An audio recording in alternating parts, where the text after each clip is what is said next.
කොහොමද යාළුවනේ මේ නොවැම්බර් 28 වෙනිදා උදේ ඔයාලා දන්නවනේ මුළු රටටම ගම් වතුර ආවා මේ එදා උදේ වෙනකොට අපේ ගෙදරට යන පාර තිබිච්ච විදිහ. පස්සේ ටික ටික කොහොම හරි ගම් වතුර වැඩි වුණා. අන්තිමට කවදාවත් නැතුව අපේ මිදුල ගාවටම ගම් වතුර ආවා. වෙන කවදාවත් මෙච්චරක් විදිහට වතුර එන්නේ නැහැ. ඒ වුණාට මේ පාර ගොඩක් වැඩිපුර ආවා. ඒක හැමෝම කියන කතාවක්නේ.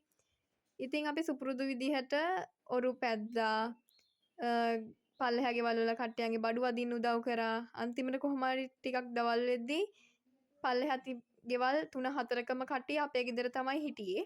මොකද ඒගොල්ලන්ගේ ගෙවල් යට වුණ හින්දා. අපි ඉතින් ඒ දවස් 2-3ම කට්ටියත් එක්ක සමගියෙන් හිටියා. එදා රෑ වෙද්දී අපි කොහොම හරි බයෙන් තමයි හිටියේ. මොකද අපේ ගෙදරටත් ගම් වතුර ආවොත් එහෙම අපි කට්ටියන්ටම යන්න දිහාවක් නැති වෙනවා. මොකද වටේ පාරවල් ඔක්කොම ටික යට වෙලානේ තියෙන්නේ. ඉතින් එතකොට අපිට යන්න වෙන්නේ කැලේ පාරකින් තමයි. ඒත් ප්‍රෙග්නන්ට් නැන්ද කෙනෙක් එහෙමත් හිටියා. එතකොට ආච්චිලා හිටියා. කට්ටියත් එක්කම යන්න විදිහක් නැති වෙනවනේ.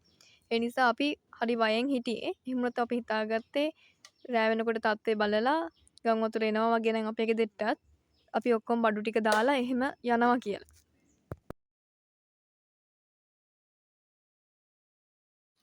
මේ ඊට පහුවෙනිදා උදේ, ඒ කියන්නේ 29 උදේ අපි නැගිටලා බලද්දි ගම් වතුර තිබිච්ච තත්ත්වේ කලින් දවසේ තිබුණා වගේම තමයි බැහැලා නැහැ. හරිම හිමීට තමයි ගම් වතුර බහින පාටකුත් තිබුණේ.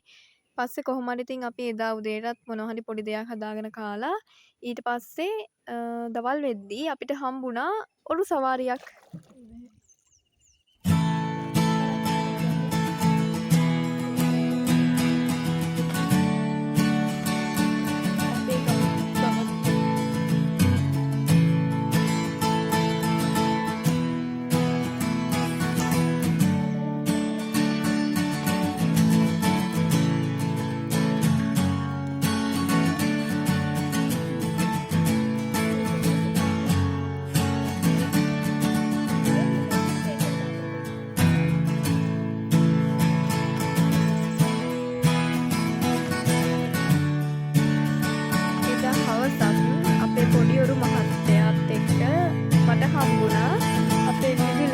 මෙහාට පදින්න chance එක. ඊට කලින් ඉතින් ඔච්චර දුරට ගම් වතුර ඇවිල්ලා නැහැ. සාමාන්‍යයෙන් ඔය අත්දැකීම් අපිට හැම අවුරුද්දකම වගේ හම්බ වෙනවා. ඒ වුණාට මේ පාර තත්ත්වය ඊට වඩා ටිකක් බරපතලයි. ඇත්තම කිව්වොත් අපි එච්චර හිතුවේ නෑ ඔය දවස් ටිකේ මෙච්චර විනාශයක් රටට වෙලා තියෙන්නේ නැති කියලා. මොකද හැම අවුරුද්දකම වගේ අපිට ගම් වතුර අත්දැකීම් හම්බ වෙනවා. ඒ නිසා අපි හිතුවේ නෑ ඒක එච්චරටම දරුණුයි කියලා. ඒ අපේ මල්ලි ලයිට් කණුවක් අල්ලගෙන විහිළු කරනවා. ඉතින් අපේ හින්දා ඒක වැඩි ඔලුවට ගත්තේ නැහැ. අපි වෙනදා වගේම සුපුරුදු විදියට විනෝද වෙමින් හිටියා. පස්සේ කොහොම හරි අපේ ඉන්ටර්නෙට් එහෙම හම්බ වුණාන් පස්සේ දවස් 3-4කට ගියන් පස්සේ කරන්ට් ආවන් පස්සේ අපි බැලුවා රටේ විදුලිය දින තත්ත්වය අපිට අහන්න දැනෙන්න දකින්න හම්බුණානේ. ඒතර තමයි තේරුනේ කොච්චරනම් විනාශයක් අපිට වෙලාද කියලා. අපිට කෙසේවත් රටේ අනිත් පැතිවලට. හැබැයි ඇත්තටම මතක් කරන්න ඕනේ ගමේ මිනිස්සු පුළුවන් විදියට හැමෝටම උදව් කරගත්තා. ඒ වගේම තමයි රටේ මිනිස්සු අපිත් පුළුවන් විදියට පස්සේ එක එක කටින් උදව් කරා. අපිට උදව් හම්බුණා. ඒ වගේම හැමෝම එක එකනට උදව් කරගත්තා. ඒක ඇත්තටම හරිම ආදරණීයයි. හරිම ආඩම්බරයි ලාංකිකයෙක් විදියට.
බයි කියන්න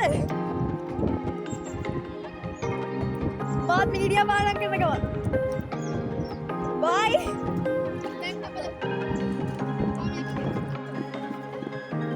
හිතගෙන යන්නේ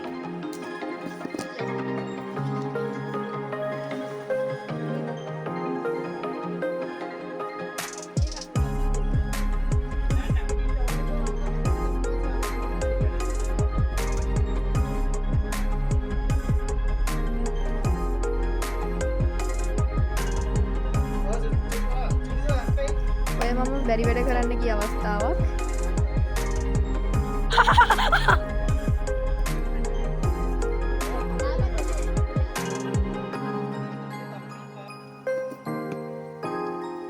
ඔය මං වීඩියෝ එක ගත්තේ අපේ ගෙට පල්ලෙහා ඉන්න අක්කගේ බයික් එකේ බැටරියෙන් තමයි ෆෝන් එක charge කරගත්තේ. ඕවා කවදා හරි මතක නැති.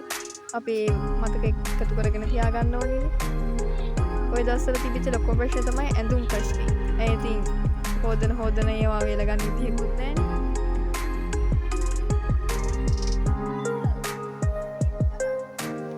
හරි එහෙනම් අපි අදට ගිහින් එන්නම්. හැමෝටම thank you මේ වීඩියෝ එක බලුවට. හැමෝම පරිස්සමෙන් ඉන්න.